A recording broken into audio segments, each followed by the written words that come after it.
നാട്ടിലേക്കുള്ള യാത്രകളെപ്പറ്റി പറയുമ്പോൾ തന്നെ നമ്മൾ പ്രവാസികളൊക്കെ നാട്ടിലെത്തി കഴിഞ്ഞിരിക്കും. ഈ വർഷത്തെ ഞങ്ങളുടെ കേരള ട്രിപ്പ് വളരെ വ്യത്യസ്തമായിട്ടുള്ളൊരു ട്രിപ്പ് തന്നെയായിരുന്നു. കാരണം ഞങ്ങൾ നേരത്തെ തന്നെ ഉറപ്പിച്ച കാര്യങ്ങളായിരുന്നത്. 2022 ഞങ്ങൾ ഫാമിലിയോടൊപ്പം നാട്ടിലേക്ക് പോയത്. അതിൻ്റെ ഇടയ്ക്ക് ഞാനൊരു സർപ്രൈസ് വിസിറ്റായിട്ട് ഇടയ്ക്ക് നാട്ടിലൊന്ന് പോയിട്ടുണ്ടായിരുന്നു. ഫാമിലിയോടൊപ്പം ഉള്ള യാത്രകൾ തികച്ചും അസാധ്യകരം തന്നെയാണ്. കാരണം നിരവധി മെമ്മറീസാണ് നമുക്ക് ആ സമയത്ത് ലഭിക്കുന്നത്. ഈ വർഷത്തെ ട്രിപ്പ് ഞങ്ങൾ ഏപ്രിൽ മാസത്തിൽ പ്ലാൻ ചെയ്യാനുള്ള ഒരു പ്രധാന കാര്യമെന്ന് പറയുന്നത് മഴ, കാലാവസ്ഥ ഒക്കെ നോക്കി തന്നെയാണ്. ജൂൺ, ജൂലൈ മാസങ്ങൾ അല്ലെങ്കിൽ ജൂലൈ, ഓഗസ്റ്റ് മാസങ്ങളിലാണ് സാധാരണ കാനഡയിലെ അവധി എന്ന് പറയുന്നത്. ആ സമയത്ത് നാട്ടിലോട്ട് എത്തിയിട്ടുണ്ട് നല്ല മഴയാണ്. ആ സമയം നമുക്ക് ആസ്വദിക്കാവുന്നത് തന്നെയാണ്. എന്നാൽ കൂടുതൽ യാത്രകൾ ചെയ്യുന്നതിന് വേണ്ടി ഞങ്ങൾ ഏപ്രിൽ മാസം തന്നെ തിരഞ്ഞെടുത്തു. അതോടൊപ്പം തന്നെ ഈസ്റ്റർ നമുക്കൊന്ന് കൂടിയിട്ട് വരാം. അതായിരുന്നു നമ്മുടെ പ്ലാന്. ഈ വർഷം ഞങ്ങൾ എമിറേറ്റ്സ് വിമാനമാണ് ബുക്ക് ചെയ്തിരുന്നത്. നേരെ ദുബൈയിലേക്ക് പോവുക, അവിടെ ചെന്ന ശേഷം നാട്ടിലേക്ക് പോകുക എന്നുള്ള പദ്ധതിയാണ് ഇട്ടിരുന്നത്. ഇവിടെ നിന്ന് ഞങ്ങൾക്ക് $9,000 നമുക്ക് ടിക്കറ്റൊക്കെ ബുക്ക് ചെയ്ത് കിട്ടി. ദുബായിൽ 2 സൈഡിലേക്കും ലേ ഓവർ ഉണ്ട്. അങ്ങോട്ട് പോകുമ്പോഴേക്കും 10 മണിക്കൂറിൻ്റെയും തിരിച്ചു വരുമ്പോൾ 13 മണിക്കൂറിൻ്റെ ലേ ഓവറാണുള്ളത്. അവിടെ ചെല്ലുമ്പോൾ ഞങ്ങളെ കാത്തു നിൽക്കുന്ന എൻ്റെ നീസ് സ്നേഹയും ഭർത്താവ് കുര്യാക്കോസ്, ഞങ്ങൾ കുരി എന്ന് വിളിക്കും, അവർ രണ്ടുപേരും അവിടെയുണ്ട്. അവരാണ് ഞങ്ങളെ ദുബായൊക്കെ ഒന്ന് കാണിക്കുന്നത്. ഞങ്ങൾക്ക് അവരുടെ കല്യാണത്തിന് പോകാൻ സാധിച്ചില്ലായിരുന്നു.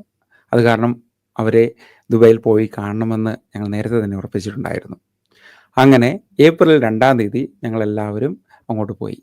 അധികം പെട്ടികളൊന്നും കൊണ്ടുപോകുന്നില്ല ഈ വർഷം. കാരണം എയർപോർട്ടിൽ ചെന്ന ശേഷം അവിടെ നിന്ന് ഒരു ഇന്നോവ എടുത്താണ് നാട്ടിലേക്ക് പോകുന്നത്.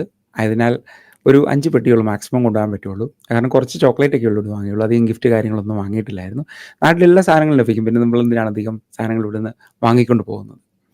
അങ്ങനെ ഞങ്ങൾ 2 ദുബായിലേക്ക് തിരിച്ചു. ഇവിടെ നല്ല മഞ്ഞൊക്കെ പെയ്യുന്നുണ്ടായിരുന്നു ആ ദിവസവും.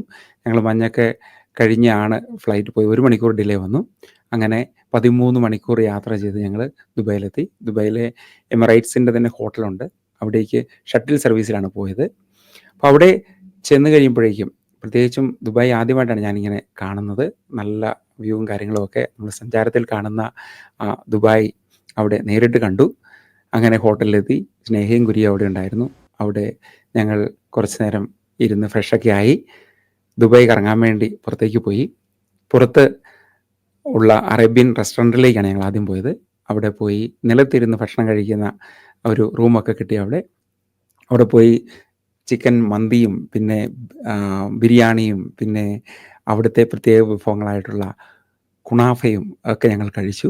നല്ല സാലഡുകളൊക്കെ, വളരെ ഫ്രഷായിട്ടുള്ള സാലഡുകളൊക്കെ ഉണ്ടായിരുന്നു. അതൊക്കെ ആസ്വദിച്ചു. ദീർഘനേരം ഞങ്ങൾ വർത്തമാനം പറഞ്ഞ് അവിടെ ഇരുന്നു. കാരണം നമുക്ക് പ്രൈവറ്റായിട്ട് റൂം കിട്ടി. അവിടെ വീട്ടിലിരുന്ന് ഭക്ഷണം കഴിക്കുന്ന പോലുള്ളൊരു അനുഭവമായിരുന്നു അവിടെ ഉണ്ടായിരുന്നത്. അവിടെ ഞങ്ങൾ കുറേ നേരം ചിലവഴിച്ചു. അതിനുശേഷം ഞങ്ങൾക്ക് ഒരു ഡെസ്റ്റിനേഷനുള്ള അന്ന് പോകാൻ സാധിക്കുകയുള്ളൂ. ബുർജ് ഖലീഫ കാണാൻ വേണ്ടി ഞങ്ങൾ ടാക്സിയിൽ കയറി പുറത്തേക്ക് പോയി. ടാക്സിയിൽ കയറി ദുബായൊക്കെ കണ്ടാണ് പോകുന്നത്. നല്ല യാത്രയായിരുന്നത്. ദുബായ് ഡൗൺ ടൗണ്, അതോടൊപ്പം തന്നെ museum of future, Dubai frame ഒക്കെ ഞങ്ങൾ കണ്ടു. അങ്ങനെ ബുർജ് ഖലീഫയുടെ അടുത്തെത്തി. ബുർജ് ഖലീഫയുടെ മുകളിൽ കയറണമെങ്കിൽ അതിനുള്ള പ്രത്യേക ബുക്കിങ് കാര്യങ്ങളൊക്കെ വേണം. അത് ഞങ്ങൾക്കന്ന് സാധിച്ചില്ല. കാരണം എന്ന് പറഞ്ഞിട്ടുണ്ടെങ്കിൽ അധികം സമയമില്ല. ദുബായ് മോളൊക്കെ കണ്ടു. അങ്ങനെ കുറേ സമയം ചിലവഴിച്ച് അവിടെ കുറേ ഫോട്ടോസൊക്കെ എടുത്തു. പിന്നെ ഇവിടുന്ന് പോയപ്പോൾ തന്നെ ഒരു ആൽബം ഫേസ്ബുക്കിൽ തയ്യാറാക്കിയിട്ടുണ്ടായിരുന്നു. കേരള ട്രിപ്പ് 2025 എന്ന്. അതിലേക്ക് ഇങ്ങനെ ഫോട്ടോസൊക്കെ അവിടെ ആഡ് ചെയ്തു. അങ്ങനെ ദുബായ് ട്രിപ്പ് ആദ്യ ദിവസം വളരെ ഭംഗിയായിട്ട് തന്നെ തീർന്നു. പിന്നെ ഞങ്ങൾ നാട്ടിലേക്ക് പോവുകയാണ്. നാട്ടിലേക്ക് പോകുന്നതിന് മുമ്പ് നമുക്ക് ദുബായ് എയർപോർട്ടിലെത്തി വീണ്ടും സെക്യൂരിറ്റി ചെക്ക് ഇൻ ചെയ്താൽ മതി. കാരണം ദുബായ് എയർപോർട്ടിലെ കാര്യങ്ങളൊക്കെ വളരെ എളുപ്പമായിരുന്നു. കനേഡിയൻ സിറ്റിസൺഷിപ്പ് ഉള്ളതിനാൽ നമുക്ക് വിസ കാര്യങ്ങളൊന്നും വേണ്ട. നാട്ടിലേക്കുള്ള വിസ നമുക്ക് നേരത്തെ തന്നെ എടുക്കണമായിരുന്നു. പക്ഷേ ദുബായിൽ അങ്ങനെയുള്ള കാര്യങ്ങളൊന്നുമില്ല. ഓൺ അറൈവലായിരുന്നു. അവിടെ ചെന്ന് സ്റ്റാമ്പിംഗ് ഒക്കെ കഴിഞ്ഞ് ആണ് ഞങ്ങൾ ദുബായിലേക്ക് കടന്ന്. അതുപോലെ തന്നെ തിരിച്ചു വന്നപ്പോഴും ഒരു തടസ്സവും ഉണ്ടായില്ല. ഒരു 5 മിനിറ്റ് കൊണ്ട് കാര്യങ്ങളൊക്കെ നമുക്ക് കിട്ടി. എനിക്കറിയാം PR ഇവിടുന്ന് പോകുന്നവർക്ക് വീണ്ടും അവിടെ ചെന്ന ശേഷം വിസ കാര്യങ്ങളൊക്കെ എടുക്കേണ്ടതായിട്ടുണ്ട്. അപ്പോഴേക്കും ലേ ഓവർ ട്രിപ്പുകൾ എന്ന് പറയുമ്പോൾ ഇത്തിരി താമസം നേരിടാനുള്ള സാധ്യതയുണ്ട്. അപ്പോൾ നിങ്ങളൊക്കെ പോകാൻ പ്ലാൻ ഉണ്ടെങ്കിൽ, പ്രത്യേകിച്ചും കനേഡിയൻ സിറ്റിസൺസ് ആണെങ്കിൽ എളുപ്പമാണ്. അല്ലെങ്കിൽ അതിന് വേണ്ടിയുള്ള വിസ കാര്യങ്ങളൊക്കെ നിങ്ങൾ നേരത്തെ എടുത്തില്ലെങ്കിൽ പ്രശ്നമാകും അത് അവിടെ ചെന്ന് കഴിയുമ്പോഴേക്കും. പിന്നെ നാട്ടിലേക്കുള്ള യാത്രയാണ്. എമിറേറ്റ്സിൻ്റെ തന്നെ വിമാനത്തിൽ ഞങ്ങൾ നെടുമ്പാശ്ശേരിയിലേക്ക് പോന്നു. 3.5 മണിക്കൂർ കൊണ്ട് നമ്മൾ നെടുമ്പാശ്ശേരിയിലെത്തി. നെടുമ്പാശ്ശേരിയിൽ എത്തിയ ശേഷം ഞങ്ങളുടെ കാർ അവിടെ ഉണ്ടായിരുന്നു. ആ കാറിൽ ഞങ്ങൾ നാട്ടിലേക്ക് തിരിക്കുകയാണ്. ഇപ്രാവശ്യത്തെ നാട്ടിലേക്കുള്ള യാത്ര സാധാരണ ഞാൻ അടിമാലി വഴിയാണ് ഇടുക്കിയിലേക്ക് പോകുന്നത്. അപ്പോൾ ആ വഴിയാണ് എനിക്ക് കൃത്യമായിട്ട് അറിയാവുന്നത്. അപ്പോൾ പലരും എന്നോട് പറഞ്ഞു പല വഴികളുണ്ട്. അങ്ങനെ ഗൂഗിൾ മാപ്പൊക്കെ ഇട്ട് ഞങ്ങൾ മൂവാറ്റുപുഴ വഴി ഞങ്ങൾ വണ്ണപ്പുറം വഴിയാണ് ഞങ്ങൾ നാട്ടിലേക്ക് പോകാൻ വേണ്ടി ഒരുങ്ങിയത്. പക്ഷേ ഗൂഗിൾ മാപ്പ് എപ്പോഴും നമ്മളെ ചതിച്ചു. അത് കുറച്ച് വളഞ്ഞ വഴി കൂടിയാണ് പോയത്. അങ്ങനെ ഉടുമ്പന്നൂറൊക്കെ വഴി കണ്ടിട്ടില്ലാത്ത കുറേ സ്ഥലങ്ങളും ചെറുവഴികളും ഒക്കെ കയറി നല്ല വ്യൂ പോയിൻറ്റ്സ് ഒക്കെ ഉണ്ടായിരുന്നു. അതൊക്കെ കണ്ട് നമ്മൾ വളരെ പോസിറ്റീവായിട്ട് തന്നെ മുന്നോട്ട് പോയി. അങ്ങനെ 8:30 നമ്മുടെ വീട്ടിലെത്തി. അപ്പോൾ അവിടെ എല്ലാവരും കാത്തിരിക്കുകയായിരുന്നു. ഞങ്ങൾ ഭക്ഷണമൊക്കെ കഴിച്ച് അങ്ങനെ ഫ്രഷായി അന്നത്തെ ദിവസം വീട്ടിൽ തന്നെ ചിലവഴിച്ചു. ഇപ്പോൾ ഇപ്രാവശ്യത്തെ ഒരു ട്രിപ്പിൻ്റെ ഒരു പ്രത്യേകത എന്ന് പറയുന്നത് ഞങ്ങൾ പല കാര്യങ്ങളും നേരത്തെ തന്നെ പ്ലാൻ ചെയ്തിട്ടുണ്ട്. തേക്കടി പോകണം, മൂന്നാർ പോകണം, വട്ടവട പോകണം, പിന്നെ ആലപ്പുഴയിൽ പോയിട്ട് അവിടെ പല സ്ഥലങ്ങളും കാണണം. അങ്ങനെ ആദ്യ ദിവസങ്ങളിലൊക്കെ ഞങ്ങൾ ബന്ധുക്കളുടെ വീടുകളിലൊക്കെ സന്ദർശനം നടത്തി. കാരണം ഞങ്ങളുടെ കുടുംബവുമായിട്ട് ബന്ധപ്പെട്ടുള്ള കാര്യങ്ങളൊക്കെ അവിടെ അടുത്ത് തന്നെയാണുള്ളത്. പിന്നെ നമ്മുടെ നാട് നന്നായിട്ട് വികസിച്ചിരിക്കുന്നു. നല്ല വഴികളൊക്കെ ഉണ്ട്. പ്രത്യേകിച്ച് ഞങ്ങളുടെ അവിടെ ഒരു തീർത്ഥാടന കേന്ദ്രമുണ്ട്, എഴുകുമ്പയൽ കുരിശുമല എന്ന് പറയുന്നത്. അവിടെ നിരവധി ആളുകൾ വരുന്നുണ്ട്. മുന്നോട്ടുള്ള വിവരണത്തിൽ ഞാൻ തീർച്ചയായിട്ടും അതിനെപ്പറ്റിയുള്ള കാര്യങ്ങളൊക്കെ പറയുന്നതാണ്. അങ്ങനെ ബന്ധുക്കളുടെ വീടുകളൊക്കെ സന്ദർശിച്ച് ഞങ്ങൾ അങ്ങനെ റിലാക്സ്ഡ് ആയിട്ട് ഇരിക്കുകയാണ്. പിന്നെ നമ്മുടെ ആദ്യ യാത്ര എന്ന് പറയുന്നത് മൂന്നാറിലേക്കാണ്. മൂന്നാറിലേക്കുള്ള യാത്ര നേരത്തെ തന്നെ ബുക്ക് ചെയ്തിട്ടുണ്ട്. മൂന്നാറിലേക്ക് പോകുന്നതെന്ന് പറഞ്ഞിട്ടുണ്ടെങ്കിൽ അവിടെ നിന്ന് ഏകദേശം ഒരു 2 മണിക്കൂറാണ് നമുക്ക് യാത്രയുള്ളത്. അപ്പോൾ ഗ്യാപ്പ് റോഡ് വഴിയാണ് ഞങ്ങൾ പോകുന്നത്. പിന്നെ മൂന്നാറിൽ ചെന്ന് കഴിയുമ്പോഴേക്കും അവിടെ കാര്യങ്ങളൊക്കെ ബുക്ക് ചെയ്തിട്ടുണ്ട്. ലോഗ് ഹൗസ് എന്ന് പറയുന്ന ഒരു നല്ല വനത്തിനുള്ളിൽ തന്നെയുള്ള ഒരു ക്യാമ്പ് സൈറ്റാണ് ഞങ്ങൾ ബുക്ക് ചെയ്തിരുന്നത്. അത് വട്ടവട ഭാഗത്താണുള്ളത്. അപ്പം ഞങ്ങൾ ഇവിടുന്ന് നെടുങ്കണ്ടം വഴി നേരെ ഉടുമ്പൻചോല വഴിയാണ് പോകുന്നത്. അങ്ങനെ തേയിലക്കാടുകളും പിന്നെ ഏലക്കാടുകളും ഒക്കെ കടന്നാണ് പോകുന്നത്. ആദ്യം ഞങ്ങൾ പോയത് ചതുരംഗപ്പാറയിലേക്കാണ്. ചതുരംഗപ്പാറ എന്ന് പറയുന്നത് ഒരു നല്ല ഡെസ്റ്റിനേഷനാണ്. അവിടെ കാറ്റാടിപ്പാടവും പിന്നെ അതോടൊപ്പം തന്നെ തമിഴ്നാടിൻ്റെ നല്ല വ്യൂ ഒക്കെ നമുക്ക് കാണാൻ സാധിക്കും.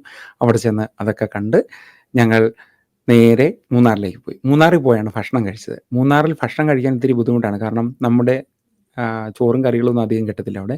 തമിഴ് ഭക്ഷണങ്ങളാണ് അവിടെ കൂടുതലും കിട്ടുന്നത്. പിന്നെ ഹോട്ടൽ സൗകര്യങ്ങളും പാർക്കിംഗ് സൗകര്യങ്ങളും ഒക്കെ വളരെ ലിമിറ്റഡ് ആണ്. കാരണം എല്ലാ പ്രോപ്പർട്ടിയും ടാറ്റയുടെ കയ്യിലാണ് ഇരിക്കുന്നത്. അത് കാരണം അങ്ങനെയുള്ള ഡെവലപ്മെൻറ്റുകളൊന്നും അധികം നടക്കുന്നില്ല. മൂന്നാർ നമുക്ക് 4-5 ദിവസം താമസിച്ച് ചിലവഴിക്കാൻ പറ്റിയ സമയങ്ങൾ തന്നെയാണ് അവിടെ. അങ്ങനെ മൂന്നാർ ഒക്കെ കണ്ട് കേട്ട് ഞങ്ങൾ തിരിച്ച് നേരെ പോകുന്നത് മാട്ടുപ്പെട്ടിയിലേക്കാണ്. മാട്ടുപ്പെട്ടി എന്ന് പറയുന്ന സ്ഥലം നിങ്ങൾക്കൊക്കെ പരിചയമുള്ള സ്ഥലമാണ്. അവിടെ പോയി ബോട്ട് റൈഡ് കാര്യങ്ങളൊക്കെ ഞങ്ങൾ ചെയ്തു. മാട്ടുപ്പെട്ടി ലേക്കിലെ സൂപ്പർ സ്പീഡ് ബോട്ട് റൈഡ്.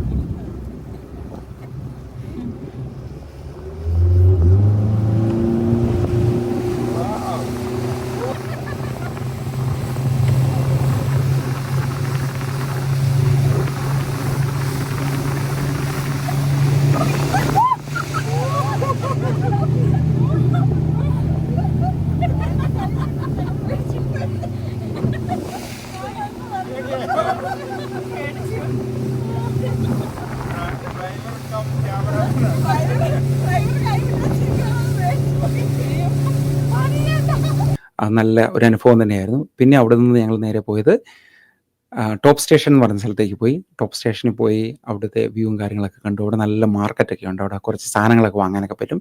അതൊക്കെ വാങ്ങി ഞങ്ങൾ നേരെ ഈ ക്യാമ്പിലേക്ക് പോവാണ്. വട്ടവട ക്യാമ്പിലേക്കാണ് പോകുന്നത്.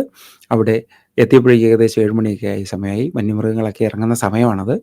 ആ വഴികളിലൂടെയൊക്കെ ഞങ്ങൾ വണ്ടി ഓടിച്ച് ചെന്ന് അവിടെ എത്തി. അങ്ങനെ അവിടുത്തെ സ്റ്റേ ആണ്. അവിടെ ചെന്ന് കഴിഞ്ഞപ്പോഴേക്കും അവിടെ ഫോറസ്റ്റ് ഗാർഡുകളുണ്ട്, നമ്മുടെ ഭക്ഷണം തയ്യാറാക്കുന്ന ആളുകളൊക്കെ ഉണ്ട്. അങ്ങനെ സൗകര്യങ്ങളൊക്കെ ഒരുക്കി തന്നു. നല്ല ഒരു ദിവസമായിരുന്നു അവിടെ. ക്യാമ്പ് ഫയറിന് ചുറ്റും വരുന്ന ഞങ്ങൾ ഭക്ഷണമൊക്കെ കഴിച്ചു. നമ്മുടെ കുടുംബ സുഹൃത്തും അതോടൊപ്പം തന്നെ നമ്മുടെ ഒരു കുടുംബാംഗവുമായ ജോബി ആണ് കാര്യങ്ങളൊക്കെ അവിടെ അറേഞ്ച് ചെയ്തത്. അദ്ദേഹമാണ് അവിടുത്തെ ഫോറസ്റ്റർ. അദ്ദേഹമാണ് കാര്യങ്ങളൊക്കെ അവിടെ ഞങ്ങൾക്ക് ചെയ്തു തന്നത്. നിങ്ങൾക്കും എന്തെങ്കിലുമൊക്കെ ഇങ്ങനെ ആക്ടിവിറ്റീസിനൊക്കെ പോകണമെന്നുണ്ടെങ്കിൽ അതിൻ്റെ വെബ്സൈറ്റ് കാര്യങ്ങളൊക്കെ ഞാൻ ലിങ്ക് താഴെ ഇട്ടേക്കാം. അത് നിങ്ങൾ നോക്കിയാൽ മതി. അവിടെ നിങ്ങൾക്ക് ബുക്ക് ചെയ്ത് പോകാവുന്നതാണ്. പിന്നെ ഞങ്ങളുടെ ആ ദിവസം, അതായത് നൈറ്റ് ഞങ്ങൾക്ക് അവിടെ ഒന്നും കാണാനൊന്നുമില്ല, കാരണം രാത്രിയാണ് അവിടെ ചെന്നത്. പിന്നെ പിറ്റേ ദിവസം അതിരാവിലെ തന്നെ ഞാൻ ഉണർന്നു. അവിടെ ചെന്ന് കഴിയുമ്പോൾ വളരെ മനോഹരമായ കാഴ്ചകളാണ്. ചുറ്റും മലനിരകൾ, പിന്നെ കാട്ടുപോത്തുകളൊക്കെ താഴെ നിൽക്കുന്നത് കാണാം. അവിടെ അകലെയാണ് കാണുന്നത്. അവിടെ നിന്ന് മെയ്യുന്നതൊക്കെ കാണാം.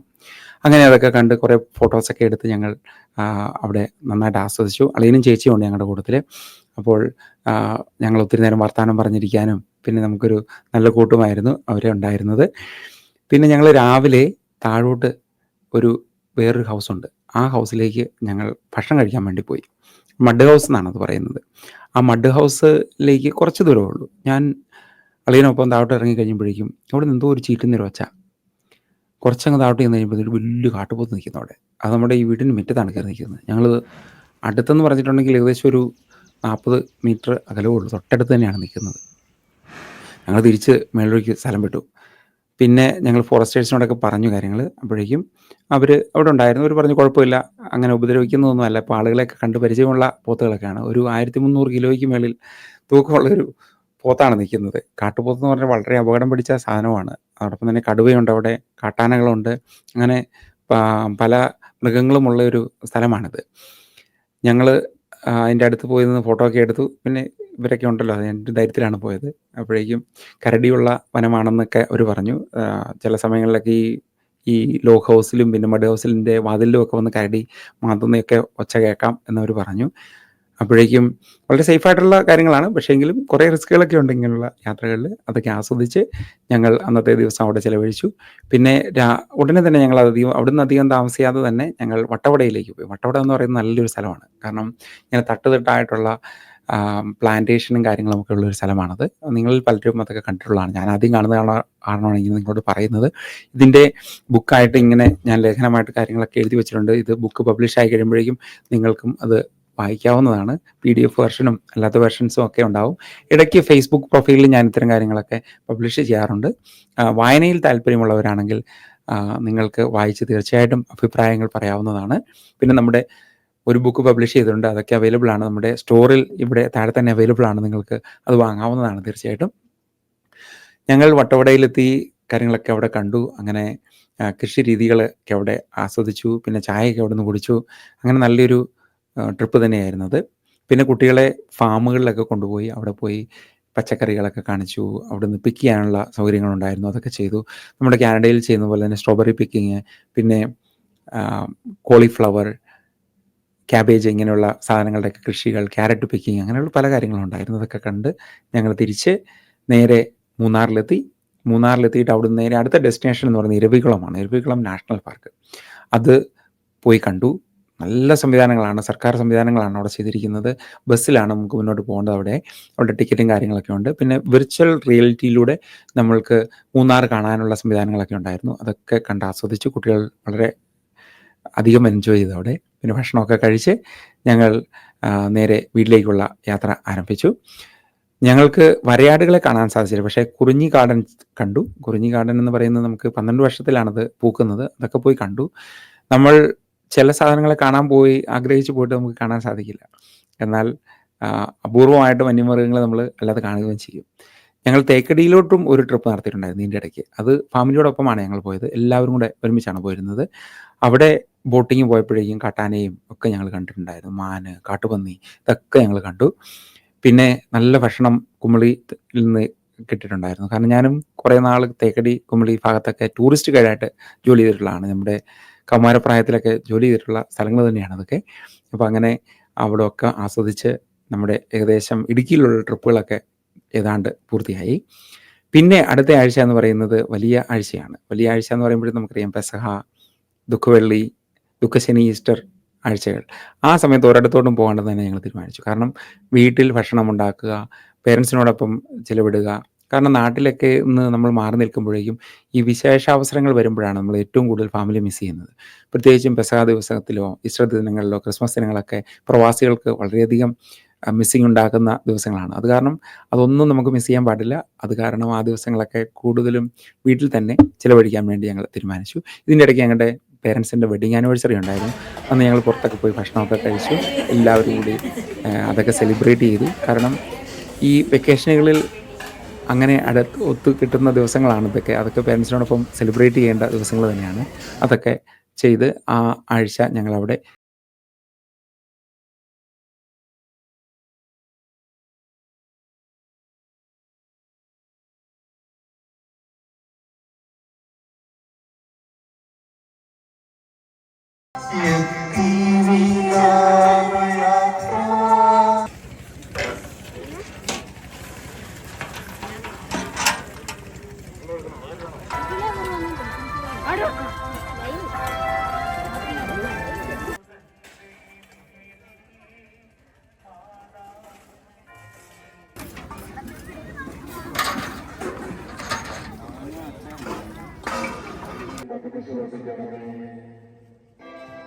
പിന്നെ ഈസ്റ്റർ ദിനമാണ്. ഈസ്റ്റർ ദിനത്തിൽ പ്രത്യേക ഭക്ഷണങ്ങളും കാര്യങ്ങളും ഒക്കെ വീട്ടിലുണ്ടാക്കി നല്ല എൻജോയ് ചെയ്തൊരു ദിവസമായിരുന്നത്.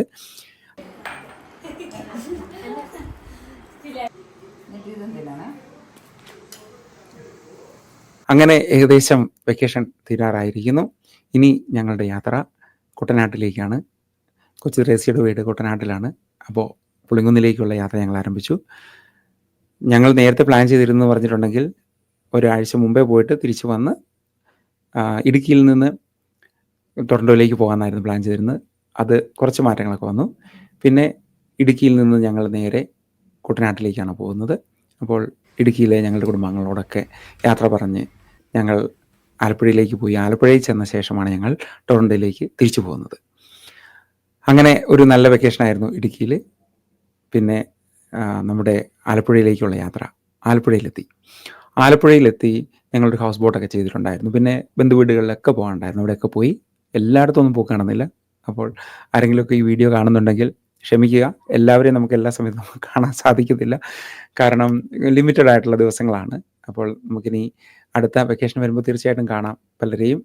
പ്രത്യേകിച്ചും നാട്ടിൽ ഞാൻ ഈ മലയിൽ പല കാര്യങ്ങൾക്ക് വേണ്ടി പോകുന്ന സമയത്തൊക്കെ പല ആളുകളെ അവിടെ എനിക്ക് കാണാൻ സാധിക്കുന്നുണ്ടായിരുന്നു. ഈ വിശേഷാവസരങ്ങളിൽ ചെന്ന് കഴിയുമ്പോഴേക്കും, പ്രത്യേകിച്ചും പള്ളിപ്പെരുന്നാളിൻ്റെ സമയത്തോ മലകയറ്റത്തിൻ്റെ സമയത്തോ ഈസ്റ്ററിൻ്റെ സമയത്തൊക്കെ ചെന്നിട്ടുണ്ടെങ്കിൽ പള്ളിയിലൊക്കെ വെച്ച് പലരെയും നമുക്ക് കാണാൻ സാധിക്കും. അങ്ങനെ ഞങ്ങൾ അടുത്ത ദിവസം ഒരു ഹൗസ് ബോട്ട് ബുക്ക് ചെയ്തിട്ടുണ്ടായിരുന്നു. ഹൗസ് ബോട്ട് ബുക്കിങ് നേരത്തെ തന്നെ ചെയ്തിട്ടുണ്ടായിരുന്നു. നാട്ടിൽ വന്ന ശേഷമാണ് ചെയ്തത്. ഒരു ദിവസത്തെ ട്രിപ്പായിരുന്നത്. ഡേ ക്രൂസാണ് ചെയ്തത്. ബോട്ട് ഞങ്ങൾ ബുക്ക് ചെയ്തത് ആലപ്പുഴയിൽ നിന്നാണ്. ആലപ്പുഴയിൽ നിന്ന് ബോട്ട് യാത്രയൊക്കെ ആരംഭിച്ച് അത് കൈനഗിരി ഭാഗത്തൂടെയൊക്കെ പോയി നിരവധി കായലുകൾ കടന്ന് അങ്ങനെ കുട്ടനാടിൻ്റെ ഭംഗി ആസ്വദിച്ച് ഞങ്ങൾ യാത്ര ചെയ്ത് അവിടെ ഉച്ചയ്ക്ക് നല്ല ഭക്ഷണമുണ്ടായിരുന്നു. ചോറും മീൻകറിയും കരിമീൻ പൊള്ളിച്ചതും. പിന്നെ ഞങ്ങൾ വഴി അരികിൽ നിന്നും, അതായത് ബോട്ട് നിർത്തി അവിടെ നിന്ന് ഫ്രഷ് ഫിഷൊക്കെ വാങ്ങിയിട്ടുണ്ടായിരുന്നു. അതൊക്കെ പൊള്ളിച്ചവർ തന്നു. അങ്ങനെ നല്ലൊരു യാത്രയായിരുന്നത്. പിന്നെ ബോട്ടിൽ തന്നെ നമുക്ക് ചായയും കാപ്പിയും ഒക്കെ ഉണ്ടായിരുന്നു. കൊച്ചു ത്രേസ്യയുടെ അമ്മ കൂടെ ഉണ്ടായിരുന്നു. മമ്മി വളരെയധികം യാത്ര ഇഷ്ടപ്പെട്ടു. കാരണം മമ്മി കളിച്ചു വളർന്ന സ്ഥലങ്ങളൊക്കെയാണത്. കാരണം അമ്മ വീട് അവിടെയാണ്. അവിടെയൊക്കെ സ്ഥലങ്ങളിൽ കൂടെയൊക്കെ ഞങ്ങൾക്ക് യാത്ര ചെയ്യാൻ സാധിച്ചു. അങ്ങനെ ഒരു നല്ല യാത്രയായിരുന്നത്. ഇനി നമുക്ക് നേരെ കൊച്ചിയിലേക്കാണ് യാത്ര. ഒരു ദിവസം വിശ്രമിച്ച ശേഷം ഞങ്ങൾ 26-ാം തീയതി തന്നെ കൊച്ചിയിലേക്ക് പോയി. കൊച്ചിയും കൊണ്ടൊന്ന് കറങ്ങണം. കൊച്ചിയിൽ ലുലുമാൾ കാണണം, മറൈൻ ഡ്രൈവ് കാണണം. ഇതൊക്കെ കണ്ടിട്ട് വേണം നമുക്ക് എയർപോർട്ടിലേക്ക് പോകാൻ വേണ്ടി. 26-ാം തീയതി ഞങ്ങൾ കൊച്ചിയിലേക്ക് തിരിച്ചു. അവിടെ പല സ്ഥലങ്ങളും കണ്ടു. നല്ല തിരക്കാണ്. നേരത്തെയൊക്കെ എന്ന് പറഞ്ഞിട്ടുണ്ടെങ്കിൽ അവിടെ മറൈൻ ഡ്രൈവിലൊക്കെ ചെന്ന് കഴിഞ്ഞിട്ടുണ്ടെങ്കിൽ ഇരിക്കാനുള്ള സൗകര്യങ്ങളൊക്കെ ഉണ്ടായിരുന്നു. ഒരിടയിൽ ഇപ്പം, കാരണം കോവിഡ് കഴിഞ്ഞതോടെ ആളുകളൊക്കെ യാത്രകൾ ധാരാളമായിട്ട് ചെയ്തു തുടങ്ങി. ആയതിനാൽ നല്ല തിരക്കാണ് എല്ലാ സ്ഥലങ്ങളിലും. വിദേശ രാജ്യങ്ങളിലെ ഇതുപോലെ തന്നെ ആളുകൾ യാത്ര ചെയ്തു തുടങ്ങിയിരിക്കുന്നു. ടൂറിസം നമുക്കിനിയും വളരേണ്ടതായിട്ടുണ്ട് നാട്ടിലും. പ്രത്യേകിച്ചും റോഡുകളൊക്കെ നന്നായിട്ടുണ്ട് ഇപ്പോൾ. മറ്റ് സൗകര്യങ്ങൾ, പ്രത്യേകിച്ച് നമ്മുടെ വാഷ്റൂം സൗകര്യങ്ങളൊക്കെ ഒന്ന് വളർന്നു വരികയാണെങ്കിൽ തീർച്ചയായിട്ടും നല്ലതാണ്. പിന്നെ ഞങ്ങൾക്ക് ഒരു കസിൻ്റെ വീട്ടിൽ കൂടി പോകാനുണ്ട്. അന്ന് 26-ാം തീയതി വൈകുന്നേരം ഞങ്ങൾ പള്ളുരുത്തിയിലേക്ക് പോയി. അവിടെ എൻ്റെ ഒരു കസിൻ്റെ വീടുണ്ട്. അവിടെ പോയി അവരുടെ ഒപ്പം ചിലവഴിച്ചു. ധാരാളം സമയം ഞങ്ങളവിടെ വർത്തമാനമൊക്കെ പറഞ്ഞിരുന്നു. അങ്ങനെ കേരള ട്രിപ്പ് അവസാനിക്കുകയാണ്. രാവിലെ 4 മണിക്ക് ഞങ്ങൾ അവിടെ നിന്നും എയർപോർട്ടിലെത്തി. എയർപോർട്ടിൽ നിന്ന് ഞങ്ങൾ നേരെ ദുബൈയിലേക്കാണ് പോകുന്നത്. ദുബൈയിൽ ചെന്നും 13 മണിക്കൂർ ലേവർ ഉണ്ട് അവിടെ ചെന്ന് കുറേ സമയം ചിലവഴിക്കണം. കൃത്യസമയത്ത് തന്നെ ഫ്ലൈറ്റ് കാര്യങ്ങളൊക്കെ വന്നു. പിന്നെ ചെക്കിൻ നടപടികളൊക്കെ സുഗമമായിട്ട് തന്നെ നടന്നു. കുറേ സമയം ഞങ്ങൾ എയർപോർട്ടിൽ ചിലവിട്ടു. പിന്നെ ഒരു ഉച്ചയോടെ കൂടി ഞങ്ങൾ ദുബൈയിലെത്തിയപ്പോൾ സ്നേഹയും കുരിയും അവിടെ ഉണ്ടായിരുന്നു. അവരോടൊപ്പം കുറേ സമയം ചിലവിട്ടു. അവർ കാണാത്ത കുറേ സ്ഥലങ്ങളിലേക്ക് ഞങ്ങളെ കൊണ്ടുപോയി. ദുബായ് ഹെറിറ്റേജ് വില്ലേജ് പോയി. പിന്നെ അവിടെയുള്ള അബ്രയിൽ, അതായത് നമ്മുടെ ബോട്ടിൽ കയറിയുള്ള യാത്ര, നല്ല യാത്രയായിരുന്നത്. അത് പോയി. പിന്നെ ഞങ്ങൾ ഗോൾഡ് സൂക്ക് പോയി, മറ്റ് പല സൂക്കുകളിലും പോയി. അവിടെ പോയി കുറച്ച് സാധനങ്ങളൊക്കെ വാങ്ങിച്ചു. അങ്ങനെ സമയം ചിലവഴിച്ചു. പിന്നെ നല്ല ഭക്ഷണമായിരുന്നു. അവിടുന്നുള്ള ഷവർമ്മ എഡ്മണ്ടിന് കഴിക്കണമെന്ന് നേരത്തെ തന്നെ പറയുന്നുണ്ടായിരുന്നു. അതൊക്കെ കഴിച്ചു. നല്ല ഭക്ഷണമാണ് അവിടെ നിന്ന് നമുക്ക് കിട്ടുന്നത്. ദുബൈയിലുള്ള പലരും ഇവിടെ വരുമ്പോൾ പറയാറുണ്ട്, ഭക്ഷണമാണ് ഏറ്റവും കൂടുതൽ ഞങ്ങൾ കാനഡയിൽ വരുമ്പോൾ മിസ് ചെയ്യുന്നതെന്ന്. അതൊരു ശരിയായ കാര്യം തന്നെയാണ്. ദുബൈയിലെ ഭക്ഷണം ഒരു പ്രത്യേക ടേസ്റ്റ് തന്നെയാണ്. അത് ആസ്വദിച്ച് ദുബായ് ചോക്ലേറ്റ് കഴിക്കണമെന്ന് നമ്മുടെ ഇളയ മോള് പറയുന്നുണ്ടായിരുന്നു. അതൊക്കെ കഴിച്ചു.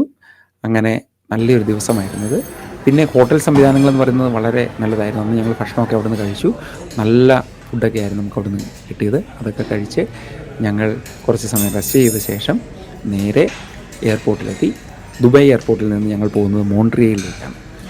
കാരണം ഒരു ലേ ഓവർ കൂടിയുണ്ട്. കാരണം ഈ ടിക്കറ്റ് എടുത്തപ്പോൾ അങ്ങനെയാണ് ചെയ്തിരുന്നത്. പരമാവധി റേറ്റ് കുറച്ച് കിട്ടാൻ വേണ്ടിയാണല്ലോ നമ്മൾ നോക്കുന്നത്. $9,000 ഇത്രയും ട്രിപ്പ് നമുക്ക് നടന്നു. നേരെ 12 മണിക്കൂർ യാത്ര മോൺട്രിയലിലേക്ക്. മോൺട്രിയലിൽ ചെന്ന് അവിടെ ഒരു 1.5 മണിക്കൂറോളം നമുക്കവിടെ ഉണ്ടായിരുന്നു. എല്ലാം കണക്റ്റിംഗ് ഫ്ലൈറ്റ് തന്നെയാണ്. അത് കാരണം നമുക്ക് പ്രശ്നങ്ങളൊന്നുമില്ലായിരുന്നു. അവിടെ ചെന്ന് ബാഗേജ് ഒന്നും കളക്ട് ചെയ്യേണ്ടതായിട്ടില്ലായിരുന്നു. ചെക്കിൻ നടപടികളൊന്നും ഇല്ലായിരുന്നു. കണക്ഷൻ ഫ്ലൈറ്റ് ആയതുകൊണ്ട് നേരെ നമ്മൾ ഉള്ളിൽ കടന്നു. പിന്നെ സെക്യൂരിറ്റി ചെക്കിൻ ഉണ്ടായിരുന്നു. സെക്യൂരിറ്റി ചെക്കിൻ കഴിഞ്ഞ് നേരെ ഞങ്ങൾ ടൊറന്റോയിലേക്ക് എയർ കാനഡയ്ക്കാണ് യാത്ര ചെയ്തത്. ഇതെല്ലാം ഈ വിമാന കമ്പനികൾ വഴിയാണ് ചെയ്തിരുന്നത്. അഖിലായിരുന്നു ഞങ്ങളുടെ ടിക്കറ്റൊക്കെ ബുക്ക് ചെയ്തിരുന്നത്. അദ്ദേഹം എല്ലാ കാര്യങ്ങളും ഭംഗിയായിട്ട് ചെയ്തു തന്നു. പ്രത്യേകം നന്ദി. ഇനി ഞങ്ങൾ നേരെ ടൊറന്റോയിലേക്കാണ്. ടൊറന്റോ 1 മണിക്കൂറിനുള്ളിൽ എത്തി. നല്ല യാത്ര. എയർ കാനഡയിലെ സർവീസൊക്കെ നല്ല സർവീസായിരുന്നു. അവിടെ നിന്ന് നമുക്ക് ഇനി വീട്ടിലേക്കാണ് യാത്രയാകുന്നത്. ബാഗേജൊക്കെ കളക്ട് ചെയ്ത് നേരെ വീട്ടിലേക്ക്. ഈ ഒരു യാത്ര നല്ലൊരു യാത്ര തന്നെയായിരുന്നു. നാട്ടിലേക്ക് യാത്ര ചെയ്യുന്നവർ തീർച്ചയായിട്ടും കാലാവസ്ഥ നോക്കി തന്നെ യാത്ര ചെയ്യണമെന്നാണ് ഞാൻ പറയുന്നത്. കാര്യം നമുക്കറിയാം, നല്ല മഴയുള്ള സമയത്ത് നിന്നിട്ടുണ്ടെങ്കിൽ പലരും പറയാറുണ്ട് ബുദ്ധിമുട്ടാണെന്ന്. അതോടൊപ്പം തന്നെ ചൂടുമുണ്ട്. പിന്നെ ഇടുക്കിയിലൊക്കെ ചൂട് കാര്യങ്ങളൊക്കെ കുറവായിരുന്നു. കാരണം നമുക്ക് യാത്ര സുഖമായിരുന്നു. ദൈവാനുഗ്രഹം കൊണ്ട് എല്ലാ കാര്യങ്ങളും ഭംഗിയായിട്ട് അവസാനിച്ചു. ഇനി നമുക്ക് അടുത്ത യാത്രയിൽ കാണാം. ഇനി ഒരു ബിസിനസ് ട്രിപ്പ് പ്ലാൻ ചെയ്യുന്നുണ്ട്. ഉടനെയൊന്നുമില്ല, കുറച്ച് കഴിഞ്ഞുള്ളപ്പോൾ നമുക്ക് കുറച്ച് മീറ്റപ്പും കാര്യങ്ങളൊക്കെ ചെയ്യാം. ടൊറന്റോയിലേക്ക് ആരെങ്കിലുമൊക്കെ വരുന്നുണ്ടെങ്കിൽ തീർച്ചയായിട്ടും നമ്മുടെ ഓഫീസിലോട്ടും വരിക. ഇവിടെ വന്ന് നമുക്ക് കുറച്ച് നേരം വർത്തമാനമൊക്കെ പറഞ്ഞിരിക്കാം. നമ്മൾ സാധാരണ മലയാളികൾ യാത്രകൾക്ക് പോയിട്ട് വന്നു കഴിയുമ്പോഴും പറയും, അപ്പടി മടുത്തു പോയി എന്ന് പറയും. എന്നാൽ വെള്ളക്കാർ പറയുന്നതാണ്, I feel more energised, I M feeling more happy. അതുപോലെ തന്നെയാണ് എനിക്കും ഇപ്പോൾ തോന്നുന്നത്. എല്ലാവർക്കും വീണ്ടും ഒരു നല്ല ദിവസവും ആഴ്ചയും ആശംസിക്കുന്നു. ഈ വീഡിയോ ഇഷ്ടപ്പെട്ടെങ്കിൽ നിങ്ങളുടെ കമൻറ്റുകളൊക്കെ താഴെ രേഖപ്പെടുത്തുക. അതോടൊപ്പം തന്നെ ലൈക്ക് ചെയ്യുക. ചാനലൊന്ന് സബ്സ്ക്രൈബ് ചെയ്തേക്കുക. ഇനി പുതിയ പുതിയ എപ്പിസോഡുകളും അതോടൊപ്പം തന്നെ സിറ്റ് ഡൗൺ ടോക്സുകളും പോഡ്കാസ്റ്റുകളും ഒക്കെ വരുന്നുണ്ട്. ന്യൂസ് വരുന്നുണ്ട്. അതായത് കനേഡിയൻ ന്യൂസാണ് ഞാൻ എല്ലാ ആഴ്ചയിലും നമ്മുടെ വാർത്തകളായിട്ട് ഞായറാഴ്ചകളിൽ ഇടുന്നത്. അതോടൊപ്പം തന്നെ ഏതൊക്കെ കമൻറ്റ് ഇവിടെ ചെയ്തിട്ടുണ്ട് അതിൻ്റെ എല്ലാം ആൻസേഴ്സ് നമ്മൾ വായിക്കുന്നത് വെള്ളിയാഴ്ചകളിലാണ്. എല്ലാവരെയും അതിലേക്കും സ്വാഗതം ചെയ്യുന്നു. കാനഡയിലേക്ക് വരുന്നവർക്ക് വേണ്ടിയുള്ള, പ്രത്യേകിച്ചും കാനഡയിൽ PR ഉള്ളവർക്ക് വേണ്ടിയുള്ള നിരവധി സേവനങ്ങൾ കനേഡിയൻ സ്കിൽസ് ഡെവലപ്മെൻറ്റ് സെൻറ്റർ കൊടുക്കുന്നുണ്ട്. അതോടൊപ്പം തന്നെ ഇൻ്റർനാഷണൽ സ്റ്റുഡൻസിന് വേണ്ടിയുള്ള സേവനങ്ങൾ നമ്മൾ കൊടുക്കുന്നുണ്ട്. നാട്ടിൽ നിന്ന് ആർക്കെങ്കിലുമൊക്കെ കാനഡയിലേക്ക് വരാൻ വേണ്ടി അഡ്മിഷൻ കാര്യങ്ങളൊക്കെ വേണമെങ്കിൽ കോൺടാക്ട് ചെയ്യുക. തീർച്ചയായിട്ടും കൂടുതൽ അപ്ഡേറ്റ്സുകളുമായി നമുക്ക് വീണ്ടും കാണാം. എല്ലാവർക്കും ഒരു നല്ല ദിവസം ആശംസിക്കുന്നു. Thanks for watching. ബൈ.